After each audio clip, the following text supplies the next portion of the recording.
rubrique C'est mon histoire. Aujourd'hui, j'ai le grand privilège d'être avec les pasteurs Atoms et Nadège Mbouma. Et je me suis entraînée depuis la dernière fois. Ça marche. Ça marche bien, je sais prononcer votre nom. Vous êtes donc les pasteurs principaux de l'église Philas. Cité d'Exaucement. Merci de m'aider à chaque fois au cas où je m'embrouillerais. Et au Congo, c'est ça? Dans quelle ville exactement? À Kinshasa, à Kinshasa même, à la capitale, voilà. Ok. Et vous êtes également les fondateurs de l'école Rema Worship, exactement. Voilà, pour conducteur de louange, voilà, modérateur, voilà. Tout à fait. Et puis, vous faites partie, les gens vous connaissent surtout aussi par rapport au groupe Gaël. Bien je sûr. pense que ça, c'est quand même la référence. Oui. Beaucoup de monde apprécie ce groupe, apprécie ce que vous faites. Et aujourd'hui, on va aller un petit peu, on va prendre une machine à remonter le temps. On va revenir dans votre jeunesse à tous les deux, alors que vous ne vous connaissiez pas encore. Et puis, on va voir comment vous avez tous les deux eu un cœur de serviteur pour Dieu. Dès votre plus jeune âge, vous avez choisi de vous mettre à part, de servir le Seigneur. Et puis, jusqu'à aujourd'hui, donc on voit que c'était une nécessité finalement. Et puis, on va voir les défis que vous avez pu rencontrer après votre conversion, etc. Et on va commencer par vous, Nadège. Vous avez grandi dans une famille chrétienne?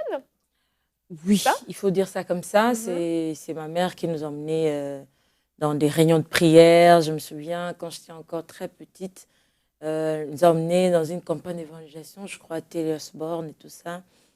Et j'ai grandi comme ça, dans cette ambiance-là, d'aller à l'église et revenir, mais sans pour autant avoir une relation personnelle avec le Seigneur. C'était comme culturel, donc vous avez l'habitude d'aller à l'église. Mais arrivé à l'âge de 12 ans, j'ai pris conscience. Au fait, il y avait un désir dans mon cœur. Je commençais à me dire, moi, je veux être ce modèle qu'on m'enseigne quand je vais à l'église, être cette personne qui craint Dieu, qui obéit à Dieu et tout ça. Ça devenait comme, ça commençait à me déranger dans mon cœur. C'est fou, c'est jeune quand même pour oui, ressentir ça. Vraiment, je dis toujours que c'est une grâce aussi. Vraiment. Et ça commençait à me déranger. Je sentais vraiment ces dérangements dans mon cœur. J'ai dit, je veux être comme on m'enseigne dans la parole de Dieu. Et arrivé à l'âge de 12 ans, excusez-moi, j'ai donné ma vie à Christ. Et c'est vrai que c'était bien, mais c'est pas évident à cet âge-là. Oui. Parce que tout ce qu'il y a autour de toi, tout ce qu'il y a, que ce soit à l'école, que ce soit dans ton milieu de tous les jours, c'est plus contraire à ce qu'on t'enseigne, que ce soit dans la Bible, que ce soit à l'église. Et vivre cette nouvelle vie de Christ, mais dans les milieux où c'est pas aussi propice que cela, c'était très difficile. Chaque jour, tu dois lutter. Tous les jours, tu dois te dire, Nadège, ne lâche pas. Tu as pris la bonne décision. Mais c'est vrai que c'était des fois aussi, tu pouvais t'arrêter pour te dire, est-ce que... cet âge-là, c'est facile de se dire je veux suivre le mouvement, en fait. C'est plus facile. Oui, et, plus facilement. Comment vous avez fait pour résister justement au monde, en fait, à l'appel du monde, finalement? C'était vraiment plus écouter la parole de Dieu, plus aller aussi encore écouter à l'église, parce que c'est ça qui donnait la force, parce que des fois, tu pouvais être déprimé comme ça, parce que tel a parlé, une amie a parlé, mais quand tu écoutes la parole de Dieu, ça te renforce encore dans cette décision. Et puis, vous savez que dans cet âge, on n'aime pas être différent. Oui. On n'aime pas souvent être différent, qu'on te prenne comme quelqu'un de différent. Mais avec la parole de Dieu, ça m'a aidé. Prier aussi seul, demander l'aide du Saint-Esprit, c'est pas aussi évident, la pression du monde et tout. Mais ça s'est très bien passé et c'est comme ça que j'ai évolué. Dans cette vie, la jeunesse et tout ça. Mais après un moment, c'est seulement... Au fait, j'étais à l'église, je chantais, mais c'est seulement, je crois, vers 17 ans, 18 ans, quand j'ai eu mon bac, j'ai compris vraiment dans quoi le Seigneur m'appelait. Okay. Et c'est comme ça que j'ai commencé à servir le Seigneur. C'était pas aussi évident, ça c'est une autre histoire encore, pour accepter vraiment ce que le Seigneur voulait. J'ai toujours l'habitude de dire, j'ai été vraiment jeunasse, quoi. Il fallait vraiment que le bateau sombre, ou bien qu'on me jette dans l'eau pour que je comprenne finalement ce que le Seigneur voulait. Et c'est comme ça que j'ai commencé à servir le Seigneur. Et c'est ça, au niveau de la louange, c'était une implication dans l'église. Oui, j'étais à l'église, j'étais à la Compassion, chez le pasteur Marcelo Tounassi. Oui. Donc j'étais là-bas. C'est là-bas que j'ai chanté à la chorale, on conduisait les cultes. Et c'est comme ça que j'ai servi le Seigneur jusqu'à... j'ai intégré aussi Gaël. Ça, c'était à quel âge environ? C'était vraiment à peine 20 ans. Ok, c'était jeune quand même. C'était très jeune. C'était pas facile, surtout avec mon père, parce que mon père avait des projets pour moi et tout ça. Et lui dire comme ça que je vais faire la musique. Déjà, pour mon père, pour lui, c'était du gâchis de faire la musique et tout. Je lui ai dit, c'est ce que je veux. Et mes frères l'ont convaincu, l'ont dit, bon, tu veux que ta fille étudie, mais accepte quand même qu'elle étudie ce qu'elle veut. Et c'est comme ça qu'il m'a laissée. Je suis allée à l'Institut national des arts chez nous. J'ai fait la musique là-bas. Et j'ai un diplôme en musique. Et c'est comme ça que j'ai commencé avec l'œuvre du Seigneur. J'ai commencé jusqu'à ce que... Et il n'y a jamais eu un moment où il y a eu justement cette envie de suivre le mouvement, de marcher comme les autres jeunes, de se dire c'est trop difficile de suivre le Seigneur? Bien sûr qu'à un moment, je me demandais même, suis-je normale au fait? Je me suis posé cette question. Suis-je normale? Je ne fais pas ça, je ne fais pas ça, je ne fais pas ça. Tout, je ne fais pas... Bon, en fait, j'avais l'impression que tout ce que tout le monde pouvait faire, je ne le faisais pas. Et j'avais l'impression, comme si je me dis, mais... on me vole pas ma jeunesse là. C'était vraiment des questions qui sont venues aussi. Mais après, comme j'ai dit, avoir aussi des bonnes personnes autour, c'est très important. Quand on pose des questions, les gens qui te disent, tu as des bonnes personnes à qui tu poses des questions qui disent non, tu as pris la bonne décision, vas-y avec le Seigneur, ne lâche pas et tout ça. Et puis, en allant à l'église, en écoutant la parole de Dieu, en écoutant des prédications, c'est ça au fait qui m'ont aidé à rester sur le droit chemin. Ouais, c'est de bons conseils, c'est ça, de s'attacher à l'église, d'être bien entouré. L'adolescence, c'est pas aussi facile. Si vraiment j'ai un message à donner aux adolescents, leur dire que ça sera jamais facile. Ne pensez pas que si vous recevez le Seigneur, tout devient facile dans la vie. Ça sera toujours un combat de tous les jours, de te battre pour rester sur la voie, parce que avec toutes les sollicitations du monde, c'est vraiment très important de rester ferme et de persévérer. Amen, amen. Merci beaucoup. Et vous, Pasteur Atom, ça s'est passé ailleurs, différemment, mais il y avait cette même soif, ce même cœur qu'on peut retrouver dans l'histoire de Pasteur Nadège. Bien sûr, j'étais aussi très très jeune, plus ou moins vers les mêmes âges. Et puis, alors, on a décidé avec quelques frères de la famille de se rendre en vacances. Et on voulait aller au village, un peu savoir les origines des parents. Nous sommes allés au village pendant une période où, à cette époque de l'année, les enseignants étaient en grève. Donc, nos vacances, on ne savait pas combien de temps ça allait prendre. Ça allait durer plus. Donc, on est parti dans un contexte où on s'y attendait le moins. Nous, on venait de la ville et là, on est allé au village. Alors, c'était un tout autre monde. On dormait trop tôt, 18h, parce qu'il n'y avait pas d'électricité. Il faisait déjà noir. Wow, génial, à l'adolescence. Wow, c'était vraiment une merveilleuse expérience d'une certaine manière. Jusqu'à ce que ça commence à devenir un peu bizarre. Et puis, le temps qu'on a passé là-bas m'a permis de bien ressentir ce vide dont on parle. De se poser des questions importantes, des questions existentielles en se disant pourquoi je suis sur la terre? Qu'est-ce qu'il y a, tout ça? Et ça commençait à faire monter dans mon cœur une soif de Dieu. Je commençais à fréquenter l'église la plus proche, on était avec des frères.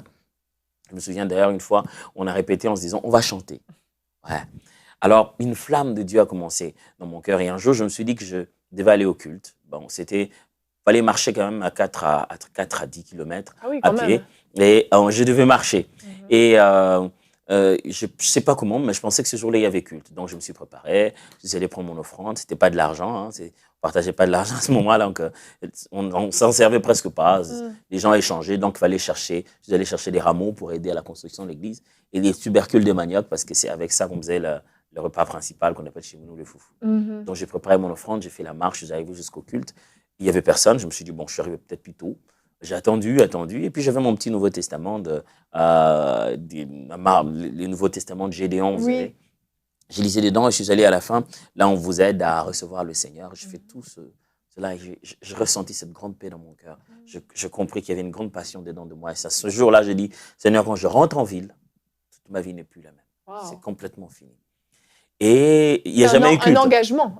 Un véritable engagement avec Dieu ce jour-là. Et Il n'y a jamais eu culte ces jours-là, figure-vous. C'était un culte personnel personnel, un rendez-vous avec Dieu. Cette flamme, c'était Dieu qui m'appelait. Wow. Ça n'arrive pas toujours à tout le monde nécessairement de la même manière. Mais après, quand je suis rentré, c'était l'adolescence. Je me suis dit, je suis revenu avec des choses à vendre. J'étais le petit riche de ce moment-là.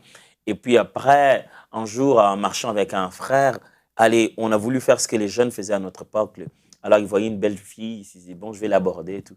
Et alors, il m'a dit, pourquoi tu n'abordes pas cette fille-là? Tu n'abordes jamais les filles. J'ai dit, ok, je vais y aller cette fois-ci. Quand je marchais pour la suivre, je la laissais partir. Plus je me posais la question, plus j'avais cette conviction dedans de moi. Qu'est-ce qu'elle t'avait promis quand tu sortirais du village? C'est pas la bonne direction. Le lendemain, je suis rentré à la maison, il y avait une de mes sœurs qui avait radicalement changé depuis notre retour. Et elle était vraiment une autre personne. Et je l'ai vu 2 fois lire des documents qu'il appelait des affermissements. Okay. Je regardais le contenu, je dis, amène-moi aux affermissements. Alors, il m'a amené chez l'encadreur qui donc lui donnait des affermissements, qui m'a mieux fait comprendre l'engagement que j'avais pris avec Dieu. Et c'est là que j'ai commencé à avoir mes premières leçons, des affermissements. Moi, je pense qu'une chose qui aiderait beaucoup un jeune qui vient de donner sa vie au Seigneur, c'est de s'affermir. Un peu comme Nadège a dit. Trouver un contexte de recevoir l'enseignement de façon intentionnelle et de façon suivie. Vous savez, nous sommes à la période de la technologie où l'information est très disponible. Alors, ce n'est pas comme ça que ça se passe, les choses spirituelles. Ça demande toujours, Dieu toujours utilise une personne. Quand vous avez l'opportunité d'avoir un individu, n'allez pas juste chercher de la matière. N'allez pas juste chercher un PDF et le lire par vous-même. Si vous avez l'opportunité d'avoir des gens, restez à leurs pieds, écoutez-le, réservez ce mentorat, c'est très important.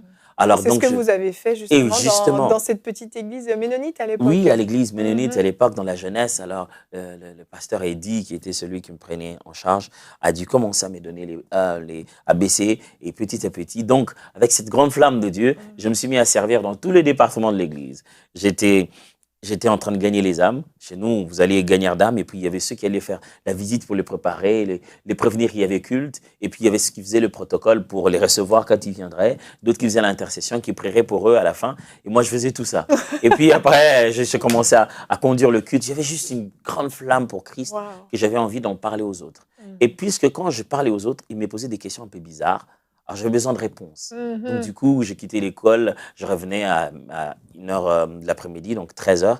Et à 13h, 14h, j'étais à côté de ma Bible. Je regardais tout. 15h, j'allais évangéliser. Donc, cette flamme, je pense que quand on est jeune, c'est le meilleur moment, surtout quand on est ado, de se remplir de Dieu, si je dois dire ça comme ça. Faire toutes ces choses pour lesquelles on a le temps. De le faire très bien comme une base, une fondation. Le faire le maximum. Aller exprimer toute sa folie pour le Seigneur. C'est le meilleur moment. Et je me souviendrai toujours de cette expérience. Un jour, je suis allé jouer au foot avec des amis. Allez, quand je dis jouer au foot, il ne faut pas imaginer des bottines et des ballons. Donc, c'est pieds nus avec... dans le sable. Dans le sable. Terre, quoi. Exactement. Et notre poteau, c'était en fait un pneu. Il fallait essayer de mettre le ballon à l'intérieur. Ah, c'était difficile. Ah ouais, très, très difficile. Ça nous a beaucoup forgé. Oui. Et pendant qu'on jouait avec les amis et tout, je ne sais pas ce qui s'est passé. Puis, je me suis tordu la cheville, quelque chose comme ça. Et le soir, je devais conduire le culte. Donc, je venais là au culte un peu en boitillant. Mon responsable m'a vu, il a tonné sur moi. Il dit, c'est pas normal. Toi, tu vas venir conduire le culte, tu vas jouer au football. Il y a des choses que tu ne peux plus faire, toi, tu sais, parce que Dieu a besoin de ton corps. Ces jours-là, ça a tout changé dans ma tête. Ouais. Il y a des choses que je ne suis pas obligé de faire. C'est une réalité, vous savez, quand on est ado à ce moment-là, on a l'impression que devenir enfant de Dieu, ça nous fait exclure ou ça réduit des choses à faire. Son monde devient petit. Mais en fait, ce que j'ai appris à faire à partir de ce moment-là, à me poser la question, est-ce que je suis obligé? Est-ce que je suis obligé? Qu'est-ce que ça investit dans mon avenir? Si je joue au foot, est-ce que je veux devenir footballeur, moi? Non. Alors, je me sentais, moi, quand j'étais de l'autre côté en train de conduire le culte. Alors, je préfère éliminer dans ce qui ne m'amène pas vers mon appel et investir dans ce qui amène dans mon appel. Alors, à partir de ce moment, je commençais à regarder ma petite liste, à réduire certaines fréquentations, à réduire certaines choses qui n'en valaient pas la peine. Paul le dit si bien, tout m'est permis, mais tout n'est pas utile. Et ça, c'est une chose à apprendre aux jeunes, surtout aux adolescents, parce qu'il y a une très grande sollicitation là-dehors. Il faut toujours se poser la question, est-ce que ça m'édifie? Quand je parle d'édifier, je ne dis pas toujours est-ce que ça parle de Dieu, est-ce que c'est spirituel. Non, on a besoin d'une édification aussi émotionnelle. C'est juste te sentir bien, ajouter quelque chose à ce que tu as déjà, te sentir plus revigoré dans ta foi. Est-ce que cette relation m'édifie? Est-ce que cette personne m'édifie? Est-ce que ce milieu m'édifie? Alors, Dieu, par sa grâce, nous a permis d'avoir des bons amis des bons milieux, des bons encadreurs, des bons mentors. Et c'est ce dont je me souviendrai toujours, c'est que je suis allé de mentor en mentor et qui ont littéralement bâti ce que je suis aujourd'hui. Je parlais tout à l'heure de mon encadreur, le pasteur Odi, de ses mains, je suis allé entre les mains du fait Alain Moloto, celui qui nous a conduits pendant plus de 15 ans. Et puis, chez lui, je suis allé chez le pasteur Roland Dallot, de qui j'ai reçu même les bâtons pour diriger cette église. Donc, ces personnes sont venues donc, à un moment important qui nous a permis de faire le meilleur de nous-mêmes dans notre jeunesse. Parce que la jeunesse, on n'a qu'une seule fois. Oui. Il y a bien de choses qu'on aimerait faire, on n'en a plus ni la souplesse, ni la disponibilité, ni la facilité, ni la dextérité. Cette période-là est unique. Oui. Et quand on doit faire quelque chose, on doit le donner au Seigneur. Le donner au Seigneur ne signifie pas que vous ne ferez plus rien de votre vie, mais ça signifie que vous ferez tout selon que cela est important pour votre destinée. Vous allez tout matcher par rapport, tout faire coïncider à votre raison d'exister. Oui. Et ça, c'est très important. Et du coup, je commençais à faire des choix différents. Quand il fallait aller à l'université, au début, je voulais faire le droit. J'ai même commencé à faire 2 années de droit. Et puisqu'il fallait tout remettre au Seigneur, le Seigneur m'a remis sur la route. Il dit, ah, c'est pas ta route, ça. Et donc, je suis allé faire la musique un peu comme ma femme. Moi, j'ai fini en écriture musicale. Et puis après, je suis allé faire la gestion des affaires et des trucs comme ça. Mais toute ma vie après, j'ai fait des choix que je ne regrette jamais parce que j'ai posé des bonnes questions. Et à la fois à Dieu et aux encadreurs, des gens que Dieu a mis tout autour de nous. Et ça, moi, je pense que c'est un grand encouragement que j'aimerais donner aux jeunes, aux ados, d'apprendre que à cet âge-là, on a l'impression que on veut vivre la vie à sa version. On veut vivre la Bible et la vie à sa manière, en se disant, ah, ça c'était à votre époque, moi, ça ne serait pas comme ça. Je peux vraiment vous dire que ceux qui sont venus avant nous ont appris beaucoup de choses. Ça nous ferait gagner du temps de pouvoir apprendre à partir d'eux. C'est très difficile d'apprendre la vie par essai-erreur. La meilleure façon de faire, c'est de suivre des chemins qui sont déjà tracés. Et moi, vraiment, j'encouragerais les jeunes, faites-vous mentorer. Posez des questions. Recevez l'enseignement de base de la parole de Dieu. Les pasteurs sont là pour ça. Posez-leur des questions, grandissez. Et je vais encourager les parents à ne pas penser que l'intégralité de l'éducation de votre enfant ne se fait qu'avec vous-même. Si vous le voyez à côté de quelqu'un de bien, encouragez-le à rester avec eux. Et ça, c'est quelque chose qui m'a tellement béni, en fait. Les parents, ils savaient que quand je suis avec le pasteur Eddy, avec le pasteur Papa Alain Moloto, quoi, ils savent que je suis entre des bonnes mains. Oui. Ah, bah, tu étais là-bas, je ramenais pas des mauvais rapports parce que finalement, ces personnes m'influençaient positivement. Parents, quand vous pensez que l'enfant est à côté des gens qui les influencent positivement, laissez-le, donnez-leur un peu plus de temps pour ça. Donnez-leur le temps d'être en contact avec ce qui va enflammer leur foi. Et je m'aimerais insister encore, très chers frères et sœurs, jeunes, vous qui m'écoutez, vous ne pouvez pas vivre une vie chrétienne seul. Vous avez besoin de la vivre avec des gens. Rapprochez-vous de ces personnes et vous grandirez davantage. Exact. Amen. Exact, comme il a dit. Oui, comme il a dit aux parents, c'est surtout ça avec les parents. Quand vous constatez que votre enfant s'attache à quelqu'un et vous étudiez, vous regardez, vous observez, vous pensez que la personne, c'est une très bonne personne, une bonne chrétienne, une personne qui craint Dieu, chrétien ou chrétienne, qui craint le Seigneur, qui marche selon la voie du Seigneur, c'est bien de laisser vos enfants parce que vous ne pouvez pas toujours tout donner. Vous ne saurez pas donner tout à vos enfants. Oui. Et lorsque vos enfants s'attachent à des bonnes personnes, il faut les laisser parce qu'ils apprendront vite aussi avec d'autres personnes. Amen, amen. J'aime beaucoup dans votre histoire, Pasteur Atom, ce moment où vous avez comme choisi de vous couper du monde et renoncer à certaines choses, pas par obligation. C'est pas « je ne dois plus faire ça ». Et certaines fois, les jeunes chrétiens vont penser « je ne dois plus faire ça parce que je suis chrétien, j'ai plus le droit de faire ça, j'ai plus le droit de faire ça, j'ai plus le droit de faire ça ». Puis finalement, la vie chrétienne a l'air vraiment nulle. C'est grisant en fait. Carrément. Oui. Exactement. Oui. Alors que non, c'est un choix. Oui. C'est est-ce que ça m'est utile réellement? Est-ce que je vais investir mon temps là-dedans? Et à quoi Dieu m'appelle? Et c'est ça, peut-être que pour vous, le foot, c'était pas une bonne idée, mais peut-être que pour d'autres jeunes, c'est une très bonne idée parce que Dieu veut se servir d'eux dans ce milieu-là. Et c'est ça que j'aime vraiment beaucoup par rapport à ça. Et est-ce que vous aimeriez, juste pour terminer, justement encourager les jeunes par rapport à ces décisions qu'ils doivent prendre dans leur vie, peut-être couper certaines choses et les encourager par rapport à ça? Je crois que dans la vie, on fonctionne un peu comme toutes les autres matières dans le monde. C'est-à-dire que si vous avez le feu, vous ne pouvez pas le mélanger avec de l'eau. Mais chacune de ces deux matières est très, très importante dans son contexte. Alors, dans la vie, nous sommes aussi comme ça. Vous ne pouvez pas vous mélanger à certaines choses parce qu'elles vont complètement tuer votre destinée. De la même manière qu'on a besoin de mélanger certaines autres choses. Ils ne peuvent vivre mieux qu'ensemble. Alors, il y a des choses aussi que vous devez vous y attacher pour que cela fasse accélérer votre destinée. Alors, quand vous remarquez qu'il y a une chose qui vous tue, qui tue ce qui est en vous, abandonnez la chose. même s'il n'est pas un péché en soi. Abandonnez-la seulement pour vous attacher à votre destinée. Ça peut, je l'ai donné l'exemple ici, moi, le foot, c'était pas ma destinée, j'ai mis le foot de côté. Pas parce que le foot était un péché, mais le foot m'empêchait de faire ce pourquoi j'étais appelé. À force de rester footballeur, je n'allais pas être le pasteur. Alors, mais certains ne devront peut-être jamais être pasteurs. Ils devraient s'installer à être footballeurs. Alors, mettez-vous dans la chose qui va vers votre destinée. Et comment le savoir? Allez poser la question à votre Créateur. Passez du temps avec lui et dites-lui pourquoi tu m'as créé. Vous allez petit à petit trouver des chemins tout tracés dans votre cœur qui vous indiquera dans quoi vous devez être. Et faites un choix. Mettez de côté ce qui vous est secondaire. Concentrez-vous d'abord à ce qui est primordial. Votre destinée, comment Dieu l'a conçue. Et ça, c'est mon encouragement. Amen. Merci pour vos deux histoires qui sont vraiment super édifiantes. Merci d'être venu sur le plateau de C'est mon histoire. Et moi, je vous dis à bientôt, j'espère. À bientôt. Merci beaucoup. Merci.